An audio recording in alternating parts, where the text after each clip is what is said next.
this webinar because the way it was organized and done, information delivered in a beautiful way.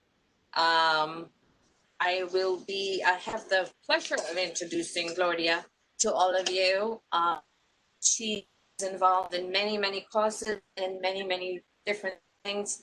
And I could speak to you for an hour about her, but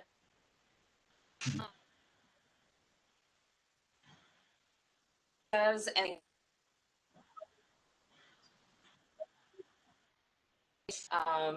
you'd be very impressed.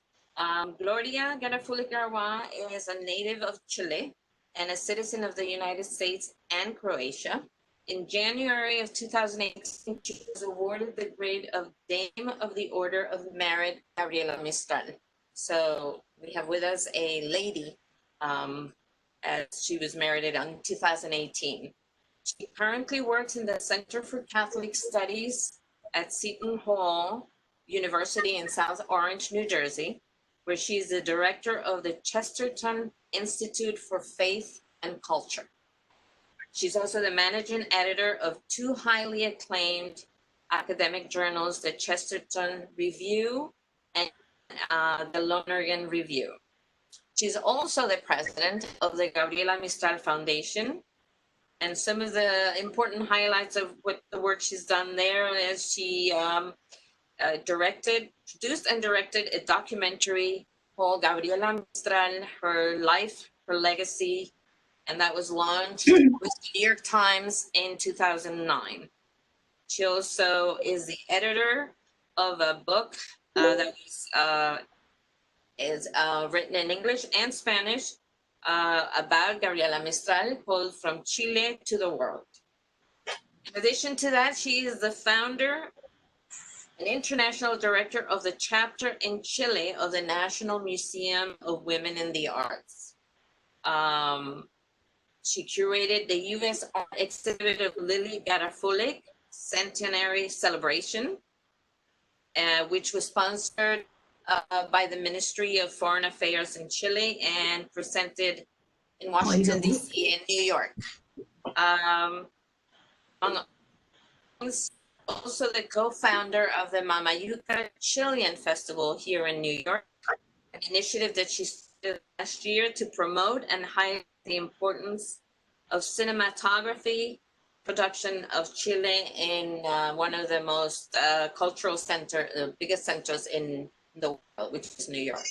So I'm very happy to now give the word to Gloria, who's going to take us from here.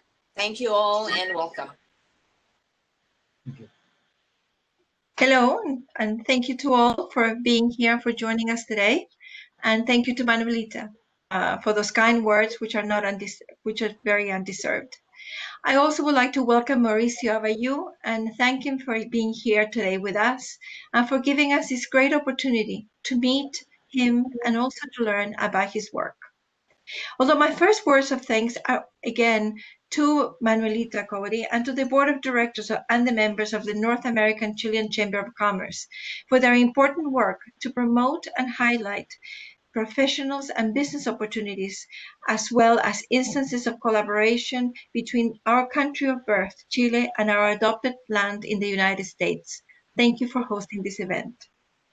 Today, as I said before, we have the great opportunity to meet and learn about Mauricio Avayu, his paintings, his work, a Chilean painter who currently lives in Florida and who I believe he paints with a Renaissance brushstroke. I would also like to thank this chamber for inviting me today. It is with great pleasure that I will now introduce you to our special guest, Mauricio Avayu. Mauricio was born in Chile and lived his childhood in Quito, Ecuador. At the age of 12, he returned to Chile, and at the age of 17, he began his studies in industrial design at the Universidad Técnica Metropolitana.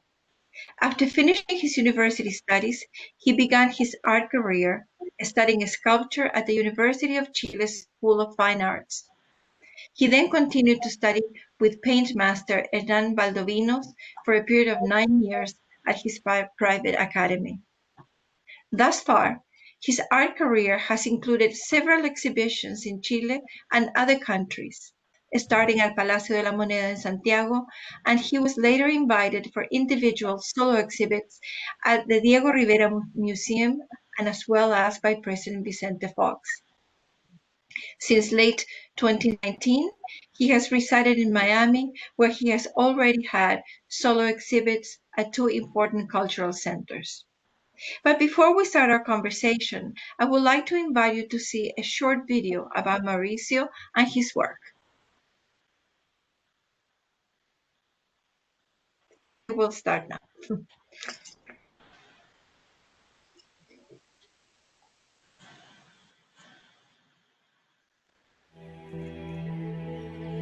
La gente convive a cada instante con milagros que no percibe.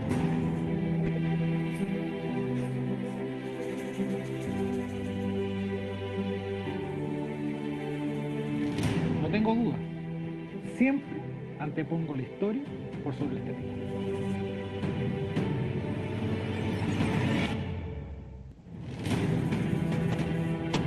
Nada es accidental en las obras, hasta el más mínimo detalle, incluidos los colores, conllevan un mensaje y una lógica muy profunda.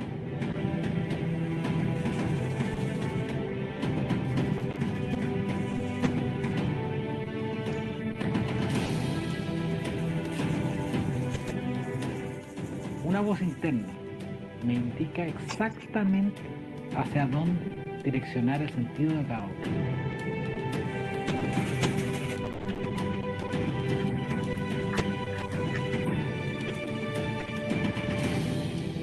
Al terminar cada pieza, tengo la clara sensación de que solo fue un instrumento para concretarlo.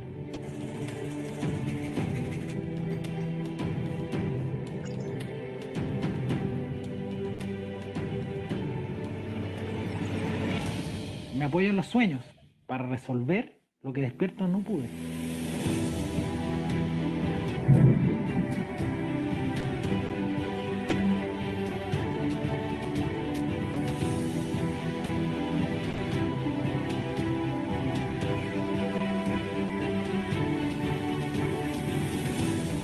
Me conmueve ver llorar a las personas frente a mis obras, porque siento que se sanan.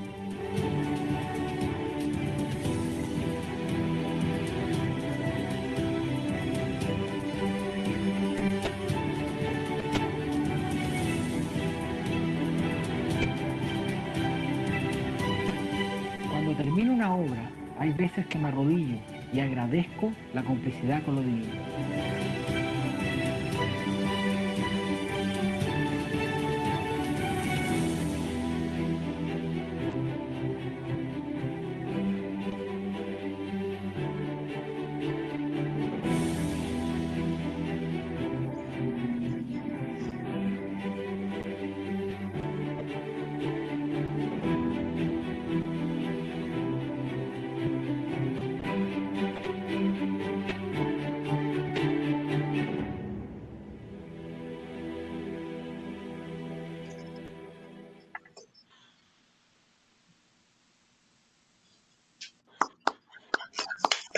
Very nice.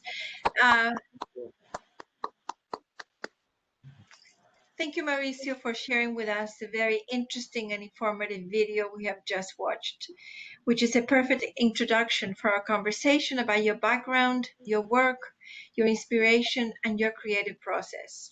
But before we start, I would like to take a short moment to read a note written by Al Sandel, who is a New York-based writer.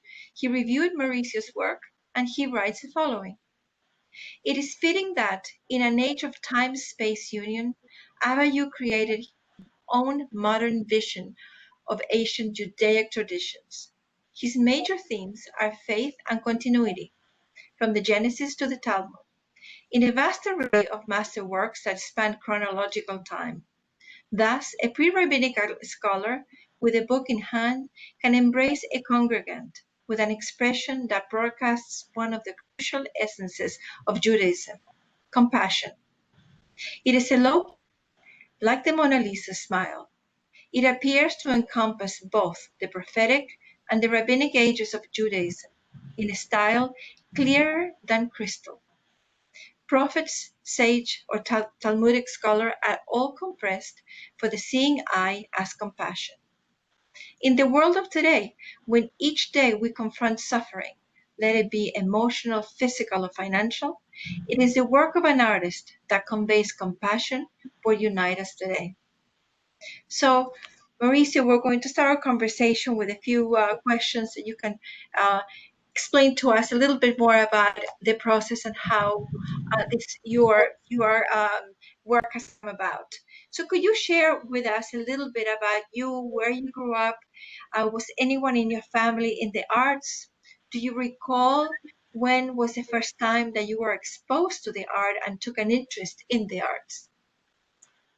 Okay, thank you, Gloria. First of all, I want to thank God for this opportunity, to the North American Chilean Chamber of Commerce, to the President Manolita Couri, and you from the Gabriela Mistral Foundation.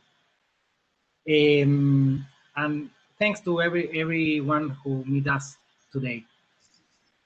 At the age of 5 years, I moved to Quito, Ecuador, where I lived for 7 years. From an early age, I developed a taste for art and creativity. My entire childhood was spent painting and recycling whatever object or waste. My mother used to paint in oil, and one of my 3 brothers drew like an angel. Arriving at Albert Einstein Hebrew School, I used to entertain my classmates by drawing during the recess. The premature ability allowed me to be selected to illustrate images from some Bible stories that were published in the school yearbook. Thank you. I also understand that your professional studies did not start in the arts. Although they were related to design, they were not precisely in the area of fine arts where you then went. But how does this transition come about? And did you have a mentor, a person who you met and was able to see this talent through your eyes and also to see your soul of a painter? Yes, my professional training was industrial designer in the Metropolitan University of Chile. For 9 years, I was a student of the painter Hernán Baldovinos. He taught a very, very old and difficult oil painting technique from Florence. I remember that not many people could bear with such harsh and tough discipline and the teacher, but for me it was inspiring. After a couple of classes, the teacher told me, "You were a painter in another life." He warned that he will not teach me, only remind me. At that moment, it was so clear to me where I want to go and that this will not be easy.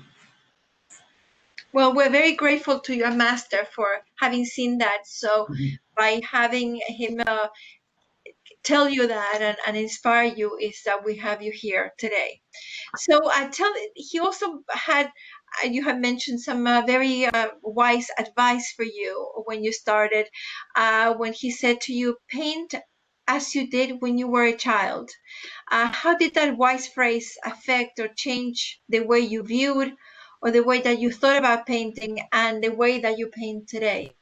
It's always good to never lose the imagination of a child, but one never thinks that painting as when you were a child, it could come to these beautiful masterpieces that you create. Yes, in the first moment I met my teacher, he gave me a great advice. I keep this advice for the rest of my life. He told me, when you paint with the spirit and passion at the moment that you were a child. But at the same time, you have to seek excellence in everything you do. Every corner of the paint must have excellence. It is very difficult to try to mix both energies, but if you succeed in that, then will be no limits. Oh, good, very good. And then when you were transitioning to the visual art, and you decided that was the route that you wanted to continue after going to design school and the School of Fine Arts and the years with him, how did the transition also to the towards the importance of the Torah and the Judaism in your work, because painting the Torah is painting the greatest story. How did it come about? How, because you were painting other things at first, but how did this whole transition happen? What did you start painting? Yes, initially I started painting themes related to Chilean and universal mythology. With the passing of time, my source of inspiration ran out. So I need to precise that I need to look for other way. One day I was looking for a book from the Sistine Chapel, and I found that a lot of very important details from the Bible were lost in this mural. Michelangelo was a very a genius, but he prioritized the aesthetics over the history. Okay. And what is the technique that you use? Because I refer to you as a painter with a Renaissance brushstroke because it's very unique. So, but what is your technique that you come from the first drawing as your this end product that is so colorful and with so many different shades and tonalities? Yes, like the Renaissance painters, the technique requires starting with a great and precise drawing. Then we proceed applying many layers of vials of oil. Tonalities are achieved by overlapping these layers. It's like a mixing light. Unlike the French technique, in which pigments were mixed to reach different colors, that means that we have more textures and finally it's dirtier in color. The great advantage lies in the great precision that accurate details. This is the most like seeing a stained glass window, like a vitro. The only thing that you need is a great passion and achieve an exquisite craft with drawing. By painting layer by layer, it will take a great number of hours of work. Are there certain elements or colors that you find that when you paint this series of the Torah mural, that they repeat? Is there like any common things that you find that they repeat from one to the other?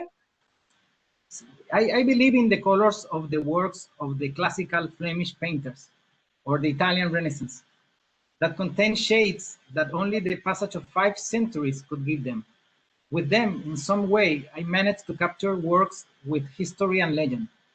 I always know that legend, magic, and mythology will be my work.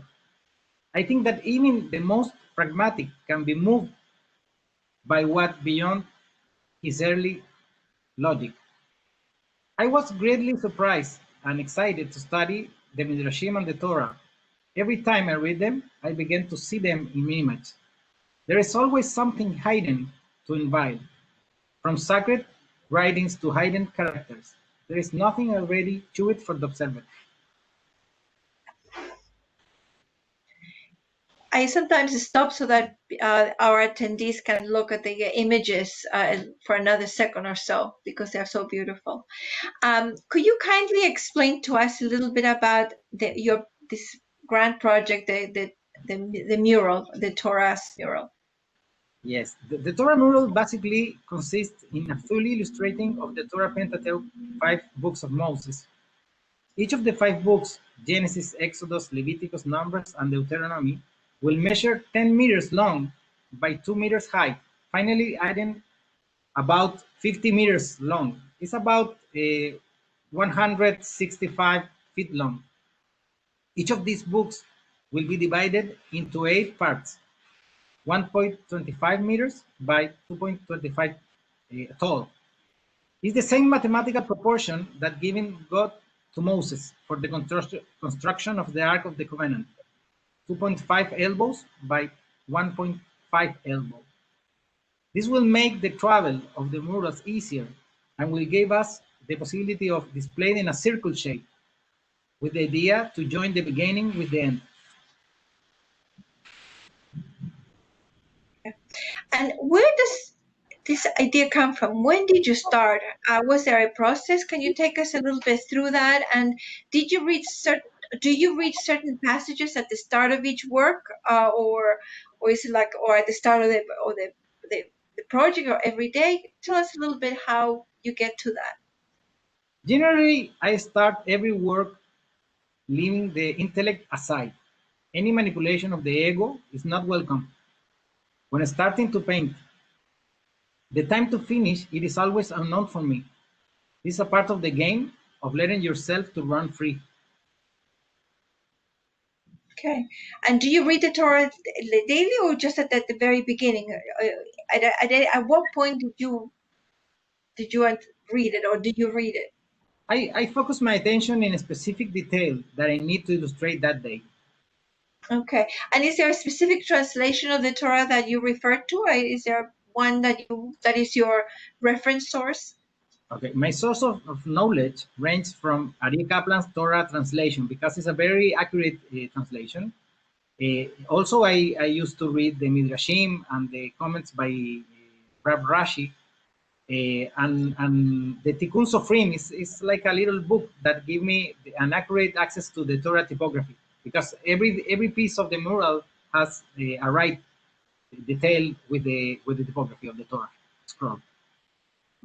Are you painting these panels in a certain order, or do you paint various passages at the same time? Is there like an order to this, or just how do you know which one to go next, or It's a which very one to good go question. one day? My studio is full of works in the middle of the beginning. Sometimes you start on one, and in the end of the day, you are working in another. The technique requires this because the oil is extremely slow to dry. Sometimes you need to wait and getting in another paint. I don't know where the ideas come from, but I try to be very precise in the details. When I'm working on a topic that has already been written about. Okay. What this great project? How do you see? What is it? What do you deem is the importance of the project? This grand project that is not only grand for its physical size, but also is a great project for the world. You know, it's not just because of the 160 meters in length. It's just the grandness of what it entails, of the meaning behind it. Mhm. It's important to emphasize that this is a project that has never been executed in the history of mankind, neither from the thematic perspective nor for the terms in the scale.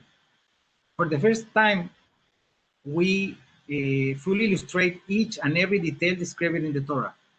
Imagine that when the work will be finished, you will be able to stand in the middle of a 50 meters perimeter circle and rotate 360 degrees and see the complete Torah in images. This mural will undoubtedly be a tremendous cultural and spiritual contribution for the world. I feel that until now, each and every one of my previous works was some kind of preparation for this moment. And do you have a favorite piece, or a favorite section, or a favorite something that you would like to share with us? Renaissance painters said that each work, independent of the theme, corresponds to a self-portrait of the author. Each work is a reflection of yourself the day that you painted. It's just like a sun that is an extension of your own. For me, there are no favorite works. Okay. And in 2018, you went to Mexico and for an exhibit which was very well received. The theme of the title of the exhibit was "The Light Behind the Genesis." Could you share with us a little bit about your experience in Mexico with the exhibit? Okay. The light behind the Genesis precisely shows us the secrets that are hidden behind the literally of the biblical Genesis. I was lucky enough to be contacted by the director of Diego Rivera Museum in Mexico to exhibit the mural in a solo exhibition. There came an opportunity to repeat it, the show, in Monte Sinai community in Mexico City, where it was visited by many people. Even a private meeting was made for 14 evangelical pastors. Because of the success of the exhibition, I was invited for the former President Vicente Fox to present the works in his cultural center in October 2018 in CITEC Business Summit. Okay. We saw the picture of you handing showing him one of your pieces to President Fox at the time. And have you exhibited in any other places? Have there any other shows? Yes, this mural has been blessed since the beginning. Its exhibition started at Palacio de la Moneda in September 8 in 2014 with that president that year, Miss Bachelet, President Bachelet. And in the end of 2019, this mural was visited for more than 1,000 people in a private show. At the beginning in 2020 at the Michael and Russell Jewish Community Center, both in Miami, Florida. Okay, and now that as you continue to work, it's a great work series, and there are more pieces that are like a little beyond the beginning of at the start stage. As you are completing them, what is your wish? What is your vision for this mural when it's completed? Where would you like it to have a permanent home? Would you like it to have a permanent home, or would you like it to be something that, because it belongs to the world, that would be, a traveling exhibit? What is, because as you said, it's like your child is an extension of you. Yes. What would you like the future of this mural to be, and for how do you think that where would you like it to not only to be housed, but just to have the outreach, as you mentioned at one point, that it is moving for you when someone cries when they're in front of a piece, and that is an emotion that I imagine people all over the world would experience by seeing it. So what is your vision for this? This mural is transversal for the three monotheistic religions. The idea is that can be seen and explained to many as people as possible. To achieve it is necessary to activities like this. Edit a book, create an application, everything, so that all the people have access in the hundreds of details that contains. The idea is that the work will stay in a place where future generations can freely visit it. Okay, now if we would like to explain we would like to ask you if you can explain one of the sections of the mural with a little bit more detail. So we're going to upload the image, which was I think familiar. Most people will find it familiar because that was the image and the invitation. So being that we're all more familiar with the look of it, which is vibrant and beautiful, you can maybe explain not only the technique but a meaning behind it, so that we can all learn a little bit more. Okay. This work is entitled Anile Dodi Vedodili. It mainly shows the union between the feminine and the masculine. This title phrase, Anile Dodi Vedodili, which translates from Hebrew, means I am for my beloved and my beloved is for me, comes from a verse in the Song of the Songs written 1,000 years ago of King Solomon.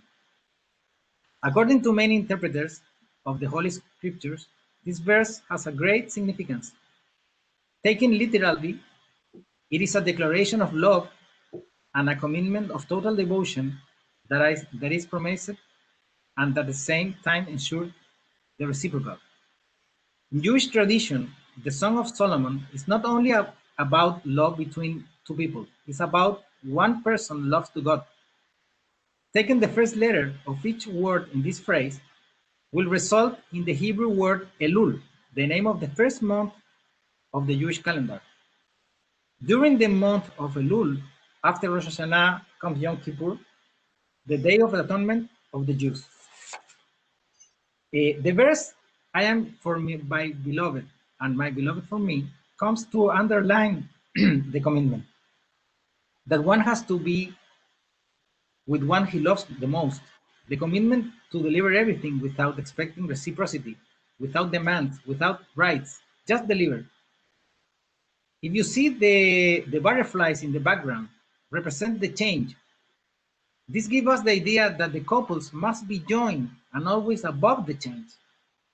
You will find that the general structure of the bodies of these two Pegasus is in the shape of heart.